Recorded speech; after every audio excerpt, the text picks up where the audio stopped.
Ashir, and we're going to make potato chicken croquettes. अस्सलाम वालेकुम, कैसे हैं आप सब।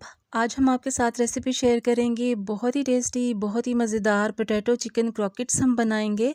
बहुत ही मज़ेदार रेसिपी होगी, ऊपर से बहुत ही क्रिस्पी और क्रंची और अंदर से बहुत ही सॉफ्ट। तो इस मज़ेदार से चिकन पोटैटो क्रॉकेट्स बनाने के लिए जो चीज़ें हमें चाहिए वो कुछ ऐसे हैं। यहाँ पर लिए मैंने हरी मिर्चें 5 से 6 अदद, हरा धनिया है, पुदीना है, प्याज है। इसको हम चॉप कर लेंगे।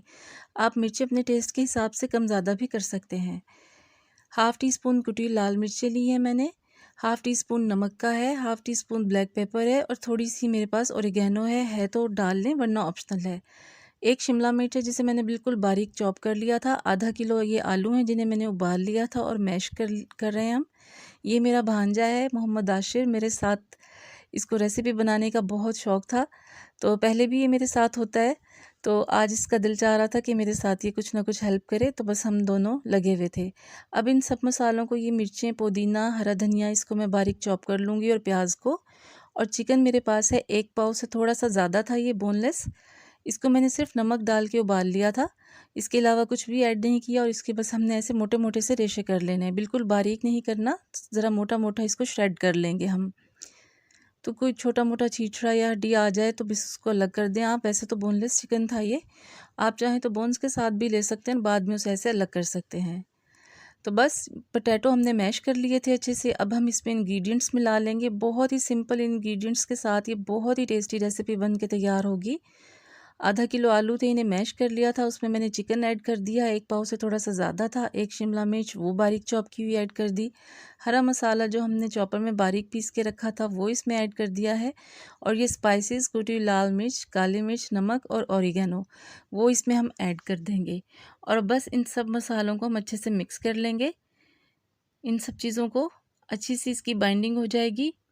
तो आप देख सकते हैं कि कितने कम इंग्रेडिएंट्स के साथ मैंने ये बहुत ही टेस्टी रेसिपी तैयार की है, बहुत ही मज़ेदार है। तो आपने इस रेसिपी को ज़रूर ट्राई करना है, झटपट, क्विक और इजी बन जाएगी। तो गेस्ट आ जाएँ आपके घर में अचानक तो आप इसको फटाफट से तैयार कर सकते हैं। मेरे घर भी बस गेस्ट आ गए थे तो झटपट से मैंने इसको जल्दी-जल्दी से तैयार कर लिया था। ये देखिए रेडी हो चुका है मिक्सचर हमारा, इसको हम साइड पे रख देंगे। अब एक स्लरी हम तैयार करेंगे, जिसके लिए मैंने 6 टेबलस्पून सिंपल मैदे का लिया है, छान लिया था।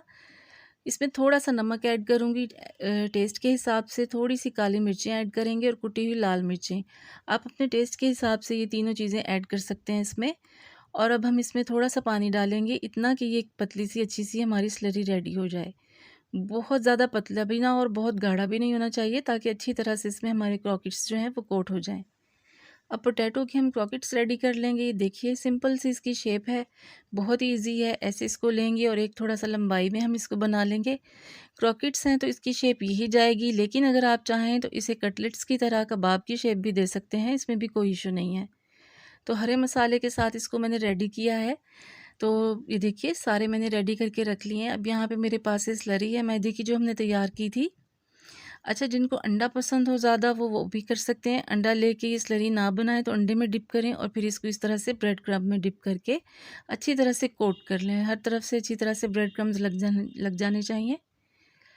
तो मेरा दिल था कि मैं स्लरी के साथ बनाऊं, तो बस इसलिए मैंने ये मैदे की स्लरी तैयार की थी। अंडे के साथ भी ये बहुत टेस्टी लगेंगे। तो जिन्हें अंडा पसंद ना हो तो वो ऐसे मैदे को भी कर सकते हैं। तो दोनों तरह से बस कन्वीनियंट है। ये देखिए मैंने इसी तरह से सारे बना के इसको रेडी कर लिया है। इस स्टेज पे आप इसे फ्रीज़ भी कर सकते हैं, फ्रीज़र में रख सकते हैं, टाइट बॉक्स में डाल के इसको फ्रीज़ करें। फ़िलहाल तो मैं इसे 10 मिनट के लिए फ्रिज में रखूँगी ताकि ये अच्छे से सेट हो जाएँ। 10 मिनट के बाद ये देखिए मैंने ऑयल गर्म होने के लिए रख दिया था। ऑयल या घी जिसमें भी आप बनाना चाहें बना सकते हैं। तो बस एक नॉर्मल टू हाई टेम्परेचर पे इसको आप जो ऑयल है इसको गरम करें। झटपट से ये बन जाएँगे, फटाफट से, कोई इसमें ज़्यादा देर नहीं लगेगी क्योंकि हर चीज़ हमारी पकी हुई है, अंदर के इंग्रीडिएंट्स हर चीज़ रेडी है। बस इसको हम मीडियम टू हाई फ्लेम पे करेंगे। बहुत ज़्यादा तेज़ इसका कलर नहीं करना आपको, बस एक अच्छा-सा गोल्डन ब्राउन सा कलर आ जाएगा तब तक हम इसको फ्राई करेंगे। सिर्फ़ इतना देर कि ऊपर से अच्छे से क्रिस्पी हो जाएँ। 2 से 3 मिनट एक साइड से ये हो जाएँगे और 2 से 3 मिनट ये दूसरी साइड से होंगे। बस फटाफट मिनटों में आपकी ये रेसिपी बन के तैयार होगी। बहुत आसान, बहुत क्विक, झटपट, ईज़ी वाली रेसिपी है।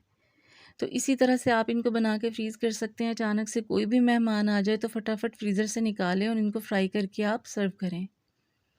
तो बहुत ही टेस्टी रेसिपी है, बहुत मज़ेदार है। अगर आपको मेरी ये रेसिपी पसंद आई हो तो प्लीज़ इसे लाइक करें, मेरे चैनल को सब्सक्राइब करें और बेल आइकन ज़रूर प्रेस किया करें ताकि मैं आपके साथ हर रेसिपी मेरी आपको फ़ौरन मिल सके। और मेरी रेसिपीज़ पसंद आएँ तो प्लीज़ उसे अपनी फैमिली और फ्रेंड्स में शेयर भी किया करें। ये देखिए कितना ज़बरदस्त सा इनका गोल्डन ब्राउन कलर आ चुका है, रेडी हो चुके हैं। अब मैं बाकी के भी इसी तरह क्रॉकेट्स फ्राई कर लूँगी। अच्छा, ये आप लंच बॉक्स के लिए भी बना सकते हैं, बच्चों के लिए। अगर आप सिर्फ बच्चों के लिए बनाएं तो फिर मिर्चों का आप ध्यान रखें, इसमें से आप हरी मिर्चों को बिल्कुल स्किप कर दें और जो चिली चिली फ्लेक्स हैं, कुटी हुई लाल मिर्चें, उसे भी स्किप कर सकते हैं। तो सिर्फ काली मिर्चों में भी आप इसको बना सकते हैं।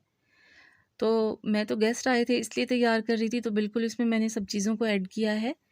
तो आप चाहें तो बच्चों के लिए जब लंच बॉक्स के लिए बनाएं इसको तो ये सब चीज़ें स्किप कर सकते हैं, मिर्चें वगैरह। और अगर डालनी है तो फिर अपने टेस्ट के हिसाब से इसको कम ज़्यादा भी कर सकते हैं। ये देखिए दूसरे भी हमारे बन के रेडी हो गए। इसी तरह मैं सारे क्रॉकेट्स रेडी कर लूँगी और हमारे बहुत ही मज़ेदार से ये पोटैटो चिकन क्रॉकेट्स रेडी हो गए हैं। सर्व करेंगे इसको टोमेटो केचप के साथ या आप दही वाला रायता भी बना सकते हैं, चटनी भी हो, किसी भी चीज़ के साथ इसको आप सर्व करें। बहुत ही टेस्टी रेसिपी है, बहुत आसान, मिनटों में बन जाने वाली। अंदर से देखिए मैं इसे आपको तोड़ के दिखाऊंगी। बाहर से बहुत ही क्रंची और क्रिस्पी और अंदर से देखिए माशाल्लाह कितने ज़बरदस्त हैं। फिर मिलूंगी आपसे किसी और रेसिपी